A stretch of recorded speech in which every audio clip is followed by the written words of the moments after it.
ఉండాలి. సమస్య లేదు, మా నీళ్లు మేము తీసుకుంటాం, గోదావరిలో చుక్క వదులుకోము, తెలంగాణ హక్కులు కాపాడుతాం, నల్లమల్ల సాగర్ను అడ్డుకుంటాం అని తెలంగాణ గవర్నర్ ప్రసంగంలో ధీటైన సమాధానం ఉండాలా వద్దా? ఎందుకు లేదు? ఎందుకు మౌనంగా ఉన్నారు? ఎందుకు మొద్దు నిద్రపోతున్నారు అని నేను అడుగుతా ఉన్నా. ఇటు మినిట్స్ మీద స్పందించరు, ఇటు గవర్నర్ ప్రసంగం మీద స్పందించరు.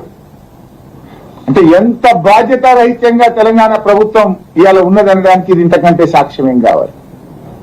అటు కృష్ణానదీ జలాల్లో అడ్డగోలుగా తరలించకపోతే ఈ రోజు వరకు మీరు బోర్డు మీటింగే అయితే లేదు, బోర్డు మీటింగే లేదు. ఇవాళ 80% ఆంధ్రప్రదేశ్ తీసుకుపోయింది కృష్ణా జిల్లాల్లో, 80%. అయినా మీరు మాట్లాడరు. ఇటు గోదావరిలో ఉన్న హక్కును వాడు కథం పట్టుండు, దీని మీద మాట్లాడరు. సో ఇప్పటికైనా నేను రేవంత్ రెడ్డి గారిని ప్రభుత్వాన్ని అడుగుతా ఉన్నా. బీఆర్ఎస్ పార్టీ ఏమో కష్టపడి గోదావరి మీద 7 ప్రాజెక్టులకు 400 టీఎంసీల నీటి హక్కులు మేము సాధించినాం.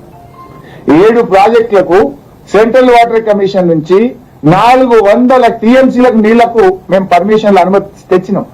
నువ్వు ఒక్క టీఎంసీకి అనుమతి దేలే, ఉన్నది ఓడగొడుతున్నావు, ఉన్నది ఓడగొడుతున్నావు నువ్వు. అందుకే ఇంత ఆవేదనతో మాట్లాడుతున్నాం, ఇంత బాధ్యతతో మాట్లాడుతున్నాం, నిన్ను నిద్ర లేపడానికి మాట్లాడుతున్నాం. ఇప్పటికైనా మొన్న ఏకపక్షంగా వచ్చిన ఢిల్లీ నుంచి వచ్చిన మినిట్స్ లో ఇటు గోదావరి జిల్లాల్లో అటు కృష్ణా టెలిమెట్రీ విషయంలో తెలంగాణకు వ్యతిరేకంగా మినిట్స్ వచ్చినాయి కనుక ఒకవేళ నీ అధికారులు తప్పిపోయి ఒప్పుకున్నా, నీ అధికారులు ఒప్పుకోకపోయినా దాని మీద ఇప్పటికైనా మొద్దు నిద్ర లేవండి, స్పందించండి. తెలంగాణ ప్రభుత్వం తరఫున ఈ మినిట్స్ ఒప్పుకోము అని చెప్పి తెలంగాణ నీటి హక్కులు కాపాడడానికి ప్రభుత్వం స్పందించాలని చెప్పి ఈ రోజు నేను బీఆర్ఎస్ పార్టీ పక్షాన ఈ కాంగ్రెస్ ప్రభుత్వాన్ని, రేవంత్ రెడ్డిని, ఉత్తమ్ కుమార్ రెడ్డిని డిమాండ్ చేస్తున్నాను. Thank you. అమ్మా టెలిమెట్రీ అదే ఒప్పించినా ఇక టెలిమెట్రీ రేపే పెడుతున్నామని అసెంబ్లీలో కూడా తెగరెచ్చిపోయి మాట్లాడు. అది పెట్టింది లేదు, పీకింది లేదు. వాడేం చేసిండు, ఇచ్చే 400 కోట్ల జీతాలకు వాడుకున్నా అని కేఆర్ఎం పోయి చెప్పిండు. నిన్న Delhi minutes of the meeting లో అది ఇప్పుడు వెంటనే పెట్టాం, బ్రిజేష్ కుమార్ ట్రిబ్యునల్ అవార్డు వచ్చినాక చూస్తాం, అప్పటిదాకా మాట్లాడేది అంటే అప్పటిదాకా ఆంధ్రప్రదేశ్ నీళ్ళు తీసుకపోతూనే ఉంటది, మీరు సపరేట్ నిద్రపోండి అని చెప్పిండు వాడు. చెప్తే మరి దాని మీద మాట్లాడాలన్నా వద్దా? ఈ మినిట్స్ మీద నువ్వు అట్లా చెప్తావు, పెట్టాలి, ఇది మా హక్కు, మా నీళ్లు మాకు ఇయ్యాలి, దీని మీద రాష్ట్ర ప్రభుత్వం స్పందించదా? ఈ మినిట్స్ మీద మీరు మాట్లాడే బాధ్యత మీకు లేదా? ఇట్లా నేను మీకు తెలుసు, నల్లమల్ల సాగర్ విషయంలో గతంలో మాట్లాడినా, బనకచెర్ల విషయంలో మాట్లాడినా. నేను మాట్లాడినానికి రాత్రికి ఉత్తరం వస్తుంది, నిన్న డేట్ తో ఉత్తరం వస్తుంది, ఇవాళ కూడా వస్తుందో ఏమో మరి. పర్వాలేదు, ఏ డేట్ తో ఉత్తరం వచ్చినా చాలు, నాకు మా రాష్ట్ర హక్కులు కాపాడబట్టే చాలు. I'm talking with concern. ఈ రాష్ట్రం యొక్క హక్కుల కోసం మా కేసీఆర్ గారు, మా బీఆర్ఎస్ పార్టీ కృషి మరి నీళ్ల కోసం, ఈ రాష్ట్రం కోసం చేసిన కనుక ఈ ప్రభుత్వాన్ని నిద్రలేపే ప్రయత్నం, ఈ ప్రభుత్వాన్ని తెలియజెప్పే ప్రయత్నం చేస్తా ఉన్నాం.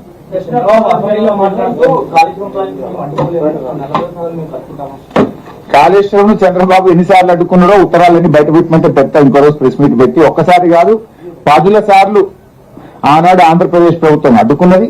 అడ్డుకోవడమే కాదు, ఇంకా జోక్ ఏంటంటే అన్ని అనుమతులు వచ్చిందాక ఈ అనుమతులు ఎట్లిస్తారు? దీనికి జిఆర్ఎంబి అనుమతి లేదు, దీనికి అపెక్స్ కౌన్సిల్ అనుమతి లేదు, ఇచ్చిన అనుమతులన్నీ రద్దు చేయమని కూడా రాసిండు ఆ నాయకుడు. అడ్డుకోలేదు కాదు, అడ్డుకోవడానికి అన్ని ప్రయత్నాలు చేసినా ఆ రోజు మేము మా శక్తి యుక్తులను ఉపయోగించి అనుమతులు తెచ్చినాం. ఇచ్చిన అనుమతులు ఎట్లిచ్చినావు తప్పు, ఈ అనుమతులు ఎట్లిచ్చినావు అని ఢిల్లీని అడిగి ఆ అనుమతులు రద్దు చేయమని కూడా ఈ బాబు గారు ఉత్తరం రాశాడు. మాట్లాడేటప్పుడు ఒకసారి ఆఫీసర్ని అడిగి మాట్లాడాలి. He asked to cancel the permissions of Kaleshwaram project. So thank you. I am ready. పెట్టాలి అని డిమాండ్ చేస్తున్నాం. ఈ చేతగాని దద్దమ్మ ప్రభుత్వాన్ని ఎండగొట్టాం అసెంబ్లీలో. ఇంతకంటే ఆధారం ఏం కావాలి భాయ్ సాబ్? ఇప్పుడు ఎప్పుడు వచ్చింది మినిట్స్? 12 ఫిబ్రవరికి వచ్చింది, ఇవాళ 16 మార్చి. ఒక్కొక్క చుక్క ముఖ్యం కదా, నీళ్ల కోసం యుద్ధాలు జరుగుతుంటాయి దేశాల మధ్య, రాష్ట్రాల మధ్య. నీ 968 టీఎంసీల నీటి హక్కునే కాల రాస్తుంటే నిద్రపోతున్నావు అంటే నువ్వు అసలు నీకు రాష్ట్రం మీద, నీళ్ల మీద ఏ పాటి అవగాహన ఉందో అర్థమైతలేదు.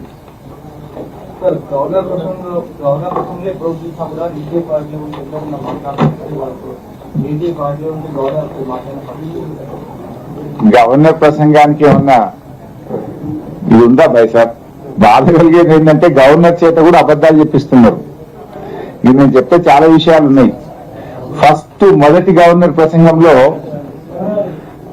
తమిళనాడు సౌందర్యన్ గారు ఉన్నప్పుడు 6 గ్యారెంటీలకు చట్టబద్ధత కల్పించడానికి ముఖ్యమంత్రి గారు సంతకం చేశారు అని చదివింది గవర్నర్ గారు.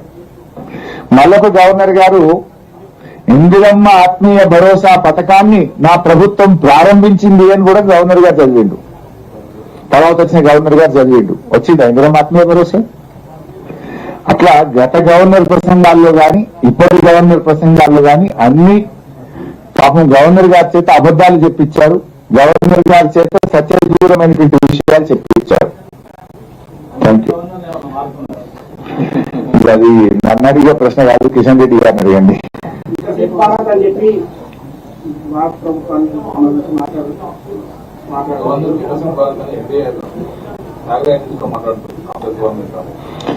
తెలిసేదేముంది పోయి అంతా బడేబాయ్ చోటబాయ్ గవర్నమెంటే కదా.